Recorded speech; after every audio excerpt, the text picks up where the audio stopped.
Having played and reviewed what's approaching 4,000 indie games on the Switch, I've absolutely seen examples of the adage that you can't judge a book by its cover.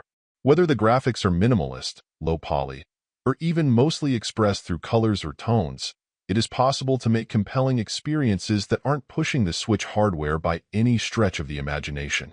Of course, if you're unable to deliver a great experience, then adding in a case of the uglies only tends to make matters worse. Unfortunately, for me that feels like what has happened with Chrysolite. So, while the game's summary copy at least lends the sound of something that could be compelling, promising a handcrafted experience with Souls-like inspirations, I can't say those vibes came through for me. Credit to whoever put it together. It manages to paint in words the equivalent of classic game box art that would convince you to give a dodgy title you haven't heard of a shot. But the results feel familiarly disappointing here. The reality of it is that it feels a bit like an elevated version of something from the Commodore 64 era or so, though perhaps looking a bit more on the primitive end of that spectrum. The issue is just that the platforming and combat action are a bit of a dull mess.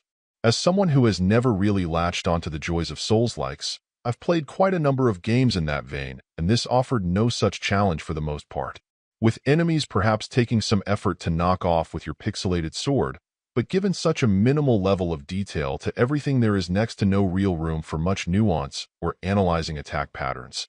Worse, with such an emphasis on platforming to get around stages, your jumps are decidedly floaty and carry momentum a bit oddly, so it isn't uncommon to fight with them a bit, even as most of the stage layouts are relatively simple, again tied to the very blocky and primitive nature of everything on the screen.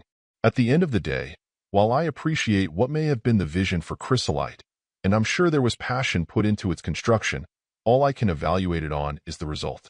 The fact is, while the game's primitive look didn't have to be a crippling factor to people's potential enjoyment, there's no doubt that its constraints then held back everything else in the game.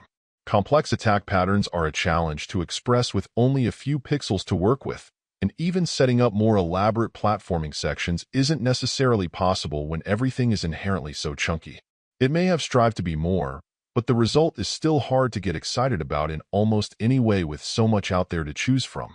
Overall, my final score for the game ended up being a 4.5. And if you're interested in picking it up, it's currently available on the Switch eShop for $14.99. Thank you for taking the time to listen to this review.